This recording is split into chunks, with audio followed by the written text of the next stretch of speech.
You being a good dude or dudette in what you do in life. Today I'm actually I had something else planned, but I just got off a phone call a little bit ago and I thought this would be a great leadership lesson for this week. So just want to get on here and just talk. Nothing, not a lot of editing, not a lot of fancy things flying in. But what happened was this past week I dropped off my truck. I just wanted to it was supposed to go in for a fix, and they said it'd be a couple days. So of course, they give me a loaner car. I work from home. I do this, the risk blog. I do the 44 risk PM, and I'm a full time project manager. So I just really didn't think about it until yesterday. I was going to take my kids out somewhere, and we go outside. And I'm like, oh man, I don't have my truck. The car seats are in the truck. So, I decided, hey, I got to call them, send over a call. I'm like, hey, how's it going? Just wondering, update on my car. And the original receptionist that answered, her thing was, hey, sorry, he's been out of the office on an emergency. So I was like, okay, emergency, got it. Can I talk to somebody else? She puts me on with a different representative. He lets me know, hey, while we were fixing your truck, they actually found something else wrong. They ordered the parts. They should be in today. You should be able to pick your car up in a couple days. He was really really apologetic. And I was like, man, like, it's okay. It's okay. Like, I got it. It happens. So it made me think about back in the Marine Corps when I spent 20 out of my 20 years, I spent 10 of those in the motor transportation field. We did a lot of maintenance. And with that maintenance, I had a lot of times where we were doing maintenance on a vehicle and something came up and we had to order additional parts. And me being the officer had to get in front of my boss and explain, hey, we might not be able to do this because we don't have this truck because this. And they used to just, sometimes I've had a couple just get into me like, you guys don't know what you're doing. Don't you understand this? You're missing these deadlines. And I'm like, I got it. Like, we didn't know this other part wasn't working. In order to figure out that part wasn't working, we had to get this other part working. So, long story short, something I want us as PMs to think about is most of the time we're not failing. We're just being misunderstood based off the experiences and knowledge people have on what's going on. Assumptions can easily be made, and that can be the enemy of empathy as a leader. And as we grow as project managers, we have to understand this because just like, they're waiting on a part, someone might be waiting on requirements. Just like there's new damage discovered or something else was wrong, it's a little bit like scope creep out there. Or the delayed repairs, like a delayed sprint or a delayed deliverable. Sometimes it's just your team's not actually slacking. They don't know what the actual delay is. And you need to ask these questions. You need to figure that out, because it's not always straightforward. No, and I think about this, it just brings me back to when I was a lieutenant, we had this colonel.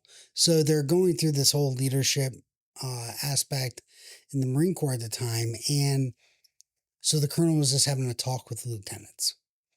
And one of the things he said, and he made me raise my hand. And I'm like, sir, I got what you're saying in all respect. Like, you want us to be with our Marines. You want us to be on the ground, involved with them in day-to-day operations. But the difference between when you were doing that as a lieutenant in the 90s, between us now and the 2010s, is that I have 50 emails in my inbox at 8 a.m.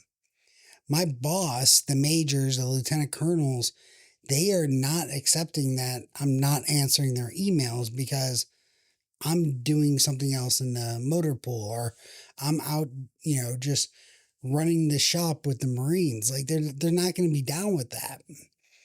And same about when it came to giving briefs.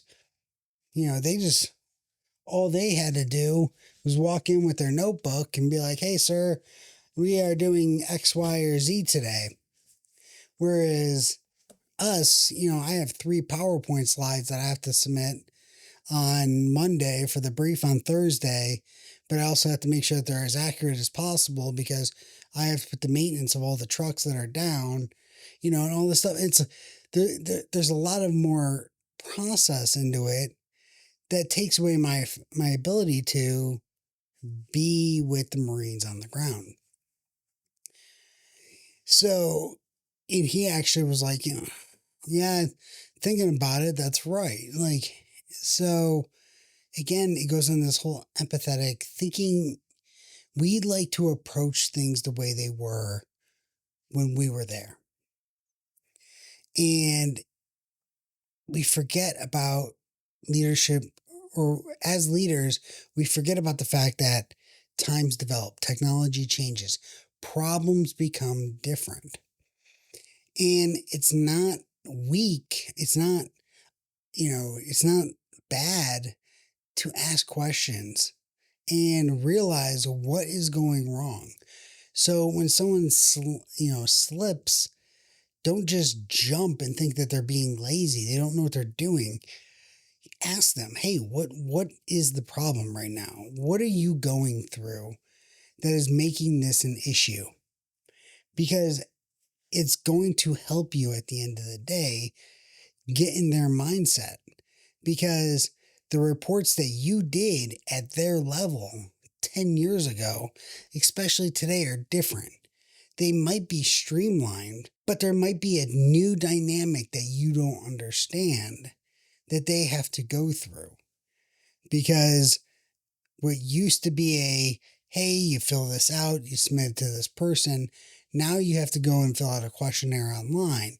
So the process might be a little more automated, but the front end, there's a little more work, something that you just didn't realize. Again, going back to that whole, while in the motor pool, we had a master gunnery sergeant, which is the coolest name rank in the Marine Corps, who's getting a little frustrated about the timeline we were working on vehicles.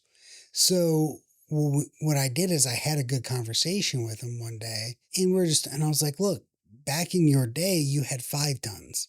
The 5 tons were not had no armor on them. You slid underneath the truck, you worked on it, and you were good. Whereas today, if I need to get to a certain component of the vehicles, we have armor on the vehicles. Iraq and Afghanistan, the IED threat created what we called up armored vehicles, where we had all this armor.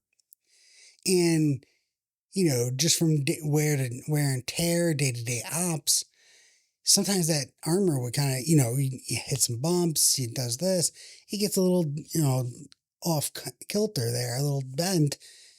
And it would take 3, 4, 5 Marines to get the armor off the truck. And I'm talking hours. Sometimes you're getting out there sledgehammers. I mean, I personally helped out working on some of those. And a whole day's of work was just getting the armor off to find out what the problem was. Not on top of ordering the parts and getting the parts. And now you have to take all that armor, you got to put it in the back of the truck and move the truck out of the way until the parts come in. And then when the parts come in, you got to get all the armor back on. And then sometimes you took all that armor off and realize that problem wasn't even the problem that was causing the big issue with the vehicle anyways. So I try to tell him, like, our doctrine, how we are operating, is built off this old way of working, based off this easier system that was a little more, just a simpler truck to work on. Whereas now we have all these processes, we have all these tools, we have AI, we have, all these different computer programs. But so naturally people would think this should be an easier process, but it's not, because Now you have to work with all the different systems. It's more complicated to get it in there. Once it goes, sometimes it goes, a little simpler, and depends on what the system is. But I guess what I'm trying to get at is, as project managers, your people are your edge, and you need to support them throughout what they're going through. And you need to relate to them based off what they're going through their eyes. Something I definitely learned throughout my time in the Marine Corps, because performance is great, and pushing your people though is not always going to work out. If you're the top organization, you get all your sprints done, and you push your team to where one of them come to you and says, "Hey, I have this emergency, I have to do this." And you're like, "No, work, you got to get it done. We have this streak going, we got to keep this streak." If your streak is more important than the people and making sure that you're taking care of them, you're doing a disservice.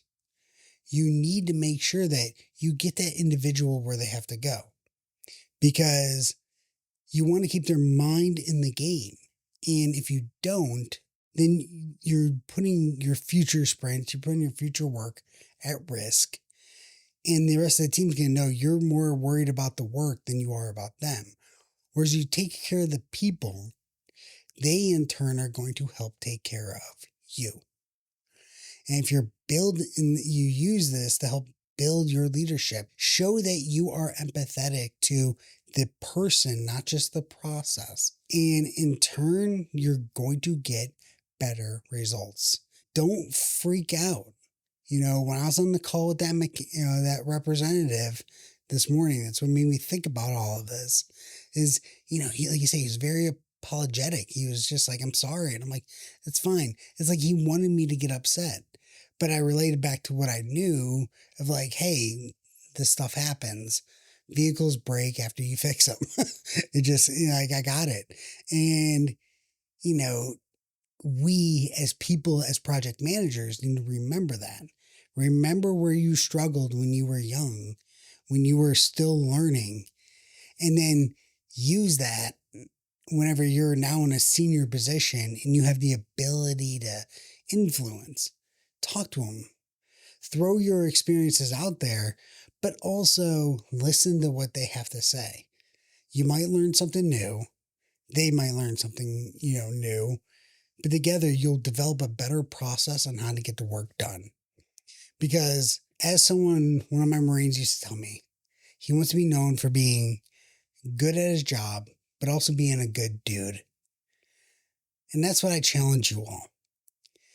Be proficient. Be effective as a project manager, but make sure that you're also a good dude or a good dudette. All right? Like, make sure that you are not being just a rude person. Show the empathy, and it's all going to work out. We have been going for a while. Hopefully you got something out of this today. And, obviously, if you liked it, make sure you like, subscribe, hit that bell, and get updates on future videos. And let me know down in the comments if you like this just commentary of me just talking. And maybe I'll do some more like this in the future. All right. Thank you. 44 Risk PM.